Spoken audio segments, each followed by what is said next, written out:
여호수아 6장. 이스라엘 군대가 여리고 성읍을 정복하다. 가나안 땅은 동서 폭이 매우 좁은 지역이다. 서쪽인 지중해 연안부터 동쪽인 요단강까지 그 폭이 좁다. 가나안 땅을 놓고 세로선을 그어보면 가나안 지형은 네 지역으로 나뉜다. 지중해를 끼고 있는 서쪽으로 해안의 평야지대, 그 바로 옆에 중앙 산맥지대, 그 옆으로 갈릴리 호수와 요단강과 사해로 이어지는 요단 계곡이 나타난다. 가장 동쪽은 요단 동쪽의 고원지대인 길르앗 지역이다. 이 중 하나님의 구원 사역이 본격적으로 이루어진 무대는 요단강 서편 지역, 특히 가나안 중남부에 위치한 예루살렘 주변의 영토다. 여리고는 예루살렘에서 북동쪽으로 대략 30km 떨어진 가나안 중부의 관문이다. 이제 이스라엘 군대는 여리고를 상대로 가나안 땅에서 첫 전쟁을 시작하게 된다. 끽 여리고 성문이 굳게 닫혔다. 이제 성문으로는 쥐새끼 하나도 드나들 수 없다. 여리고 왕은 성문 봉쇄 작전을 펼쳤다. 이스라엘 군대와 정면으로 맞서 싸워서는 승산이 없다고 판단했기 때문에 철통 같은 방어 전략을 구사한 것이다. 요단강 동편에서 아모리 족속의 헤스본 왕과 바산 왕이 정면으로 맞서 싸웠다가 크게 패한 사실을 잘 알고 있었기 때문이다. 여리고 성읍은 요단강 서편 9km 정도, 사해 북편 20km 정도, 이스라엘 백성들이 진을 친 길갈에서는 서북쪽으로 30km가량의 지점에 위치한 오래된 성읍이다. 요단 평원의 서부에 위치한 오아시스의 성읍인 여리고는 가나안 땅의 방어 거점으로 전략적 요충지이다. 요단강 동편에서 가나안 본토의 중부로 곧바로 연결되는 교통의 요로다. 이스라엘 군대는 반드시 여리고를 정복해야만 가나안 족속들의 남북 연합을 차단하고 가나안 중심부로 곧장치고 들어갈 수 있었다.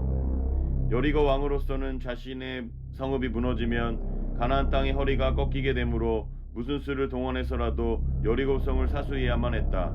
그래서 가나안 지역의 모든 왕들도 숨죽이며 여리고 성읍에서 들려오는 정보에 시시각각 귀를 기울이고 있었다. 폭풍 전야와 같았다. 여리고 성읍, 이 성읍은 통산적인 군사작전으로는 거의 공략이 불가능한 천연적인 요새와 방벽을 갖추고 있었다. 가파른 경사지의 정상에 자리한 데다 성벽은 이중으로 두껍게 둘러져 있었다. 성읍 밖으로는 거친 바위와 커다란 나무 등이 35도 각도로 거친 장애물을 형성하고 있었다.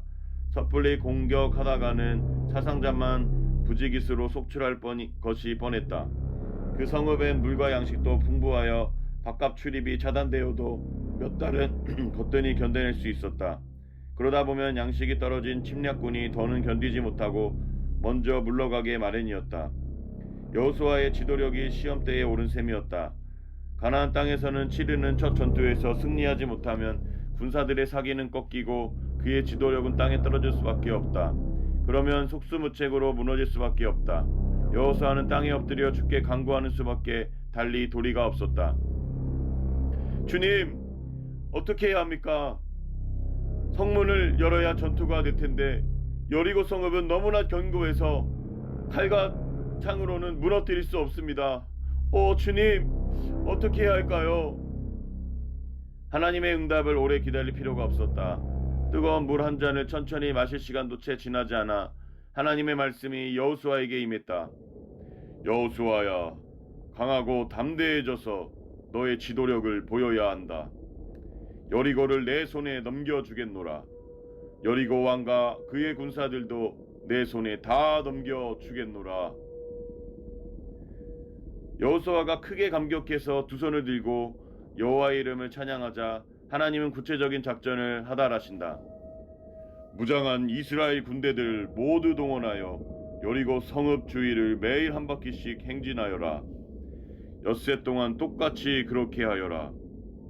네? 여리고 성읍 주위를 돌라고요? 암만 생각해도 효율적인 전투 방식은 아니다. 성읍을 빙 둘러싸는 포위 작전은 고대 전쟁에서 좋은 전략으로 통할 때가 적지 않았다. 성읍을 포위함으로써 양식이 떨어지면 항복을 받아내는 방식이다. 하지만 여리고 성읍을 빙빙 돌기만 하라니 모세가 이끌었던 군대도 몇 차례 전투를 했지만 이런 방식은 없었다. 여호수아는 일편단심으로 여호와께 순종하는 장수다. 순종 하나만으로 광야에서 죽지 않고 살아남은 2인 중에 한 사람이다. 이번에도 여호수아는 순종한다. 여호수아야, 성읍을 돌 때 제사장들은 언약궤를 맨 채 앞장서고 그 언약궤 앞에는 7 제사장들로 하여금 양의 뿔로 만든 나팔을 부르며 행진하게 하여라. 함성은 안 된다. 침묵하여라. 그렇게 엿새 동안 매일 한 바퀴씩 돌면서 하여라. 침묵을 유지하면서 성읍을 돌라. 여호수아는 주님의 말씀을 되뇌어 보았다. 온갖 그림이 그려졌다. 때로 침묵은 어떠한 함성보다도 위력이 있을 수 있다. 침묵 상태로 성읍을 도는 군사들의 행동은 적들에게 두려움을 안겨줄 것이다. 이스라엘이 그런 독특한 방식으로 여러 번 놀라운 기적을 만들어냈던 사실을 익히 들었을 터였기 때문이다. 주님의 명령은 이어진다. 1회째 되는 날에는 특별히 성읍을 7바퀴 돌되 다 돌고 나면 제사장들로 하여금 나팔을 한 번 길게 불도록 하여라. 그런 다음 이스라엘의 모든 군사들에게 일제히 함성을 지르게 하여라. 그러면 성벽이 와르르 무너질 것이니라. 그때 모두가 일어나 여리고 성읍을 향해 돌격하도록 하여라. 여호수아는 제사장들을 불러 모아 주님의 말씀을 그대로 전달한다. 모두 여호와의 언약궤를 어깨에 매도록 하십시오. 7 제사장들은 언약궤 앞에 선두에서 나팔을 불며 행진하시오. 엿새 동안은 매일 여리고 성읍을 한 바퀴씩 돌고 나머지 1회째 되는 날에는 7바퀴를 돌도록 하시오. 앞선 요단 강물에 믿음으로 발을 내딛고 큰 이적도 체험했던 제사장들이지만 여호수아가 내놓은 전략은 아무래도 납득이 가지 않았다. 목숨을 걸어도 시원치 않을 판국인데 여호수아의 전략은 골목 싸움 수준으로밖에 보이지 않았다. 그래서 조심스레 의중을 보인다. 이 전략은 다시 고려해 보는 것이 어떻겠습니까? 장수들이 과연 받아들일까요? 여호수아는 한마디로 말을 자른다. 주님의 명령이십니다. 말 한마디로 모든 것이 마무리되었다. 요단강에서 법궤를 메었던 제사장들은 출애굽 세대와 달랐다. 그들은 대부분 광야에서 출생했고 순종만이 살 길이라는 사실을 터득한 젊은 세대의 제사장들이었다. 이어 여호수아는 곧장 군사들에게 명령한다. 언약궤를 맨 제사장들의 뒤를 따라 성읍 주위를 행진하시오. 무장한 호위병들은 언약궤를 보호하면서 앞장서서 행군하시오. 7 제사장들은 순양불로 만든 양각 나팔을 불면서 여리고 주위를 행진하고 그 뒤를 언약궤를 맨 제사장들이 따랐다. 무장한 호위병들은 나팔을 부는 제사장들보다 앞서갔고 언약궤 뒤에는 후방 군대가 뒤따랐다. 여리고 성읍을 돌며 행군하는 동안 나팔 소리가 요란하게 울려 퍼졌다. 제사장들이 여호와의 언약궤를 메고 군대 앞에 행진한 사실에 주목하라. 언약궤 곧 법궤는 하나님의 임재와 동행의 상징물이다. 이는 여리고 정복작전에 하나님께서 친히 앞장서서 지휘하신다는 것을 보여준다. 여리고 정복에 나선 첫날 여호수아가 모든 군사들에게 명령한다.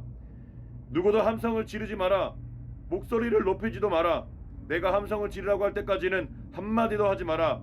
그러다가 내가 함성을 지르라고 하면 그때 모두가 일제히 함성을 지르도록 하라. 이스라엘 군사들은 여호와의 언약궤를 앞세우고 여리고성을 한 바퀴씩 돌았다. 목숨을 내건 행위다. 앞장선 제사장들과 군사들은 여리고 성읍을 주시한다. 조바심이 났지만 그들은 하나님의 약속을 믿었다. 지금껏 하나님은 이스라엘과 맺은 언약을 깨뜨린 적이 없었다. 제사장들과 군사들은 그런 하나님의 속성을 믿었다. 첫날의 행진이 무사히 마치고 모두들 길갈 진영으로 돌아왔다. 이튿날 아침 여호수아는 일찍 일어났고 곧이어 제사장들도 여호와의 언약궤를 어깨에 맸다. 7 제사장들은 나팔을 불며 앞장서서 행진하고 무장한 군사들이 호위하면서 나아갔다. 언약궤 뒤로는 후방 군대가 뒤따랐다. 나팔 소리가 울려 퍼졌다. 둘째 날에도 성읍을 한 바퀴씩 행군한 다음 길갈 진영으로 돌아왔다. 엿새 동안 매일 똑같이 행했다. 하나님께서 지시하신 대로였다. 바싹 긴장한 채 성읍을 도는 이스라엘 군대의 행동을 가만 지켜보던 여리고 군사들은 사흘 나흘이 지나고 닷새 엿새가 되도록 아무런 일이 일어나지 않자 마침내 마음 놓고 조롱하며 비웃기 시작한다. 그러나 하나님의 시간표에 따라 째깍째깍 여리고가 무너져 내릴 시각이 다가오고 있었다. 이랬지 되던 날에 동틀 무렵 이스라엘 군대는 길갈 진영에서 나와 다른 날과 마찬가지로 여리고 성읍 주위를 돌기 시작했다. 하지만 그날은 여호와의 명대로 7바퀴를 돌았다. 일곱째 날 7바퀴를 돌았을 때, 그러니까 매일 하루에 한 바퀴씩 엿새 동안에 6번에다 일곱째 날에 7바퀴까지 합하여 모두 13바퀴를 다 돌았을 때 마침내 여호수아는 군사들에게 명령을 내렸다. 자, 드디어 때가 왔다. 오늘은 주께서 이 성을 우리에게 주시는 날이다. 이 성읍과 이 성읍 안에 있는 모든 것들은 하나도 빠짐없이 주님께 바칠 것이다. 다만 기생라합과 그녀의 집안에 있는 사람들은 털끝 하나 건드리지 말고 전부 살려주어라. 우리의 정탐꾼들을 숨겨주었기 때문이다. 이어 여호수아는 이스라엘의 모든 군대들에게 단단히 경고했다. 성읍의 모든 것들은 주님께 바쳐졌다. 그러니 어느 것 하나라도 손을 댔다가는 죽음을 면치 못할 것이다. 그러니 절대로 손대지 마라. 그것들 중 어느 것이라도 훔치면 이스라엘 진영 전체가 파멸당할 수도 있다. 명심하라. 그런 다음 마침내 여호수아는 제사장들과 군사들에게 명령한다. 자, 이제 제사장들은 나팔을 길게 불어라. 모든 군사들은 힘차게 함성을 지르라. 제사장들이 힘차게 나팔을 불자 그 나팔 소리에 맞춰 침묵을 지키던 군사들이 일제히 함성을 내지른다. 바로 그때였다. 와르르 와르르 와르르 쿵쾅. 이스라엘 군사들이 일제히 큰 소리로 함성을 지르자 그토록 경고했던 여리고 지지 금이 가고 좌우로 기우뚱하더니 순식간에 와르르 지른다. 강력한 지진이 발생한 것이다. 요단 계곡은 거대한 단층으로 이루어져 있다. 그래서 종종 지진이 일어나는 지진 다발 지역이다. 훗날 여리고 성읍의 폐허를 찾아낸 성서 고고학계의 발굴팀은 성벽이 무너질 때 리히터 규모 6.5 이상의 지진이 발생해서 붕괴되었다고 전한다. 모두 돌격하라! 여호수아가 돌격 명령을 내리자 이스라엘 군사들이 일제히 내달렸다. 무너집 성읍 안에서 여리고 왕과 군사들은 싸울 의지를 상실한 채 혼비백산 허겁지겁 도망치기에 바빴다. 이스라엘 군사들은 성읍 안에 있는 남자들과 여자들, 젊은이와 노인, 가축 등 살아서 숨쉬고 있는 것들을 모조리 칼로 쳐 죽였다. 그렇게 해서 성읍의 모든 것을 주님께 제물로 바쳤다. 가나안 정복전쟁에서 여리고 성읍은 특별했다. 이 성읍은 가나안 땅의 첫 제물로서 온전히 주님께 바쳐진 저주받은 물건이다. 이런 물건을 히브리어로 헤렘이라고 한다. 마땅히 파멸된 물건이란 뜻이다. 소나 양 등의 동물을 제물로 바쳐서 여호와께 바칠 때 그 제물은 인간들에 의해 오염되어서는 안 된다. 그 제물은 하나님께 바쳐진 헤렘이다. 이처럼 도무지 용납되지 못하고 하나님 앞에서 완전히 파멸되고 그 자취조차 남겨지 말아야 할 것이 헤렘이다. 저주받은 물건이 하나님께 온전히 바쳐지지 않으면 그것은 도리어 하나님의 백성을 오염시키기 때문이다. 하나님은 이스라엘 땅의 첫 성읍인 여리고의 주민들과 재물들과 가축들을 자기에게 온전히 바쳐야만 하는 헤렘으로 선언하셨다. 그런 의미에서 여리고 성읍의 모든 것들은 하나라도 유출되어서는 안 되고 철저히 도륙하거나 불사름으로써 주님께 바쳐져야 한다. 가나안 땅의 첫 재물인 여리고는 다른 어떤 성읍들보다 더욱 엄격히 구별되어 철저히 진멸되어졌다.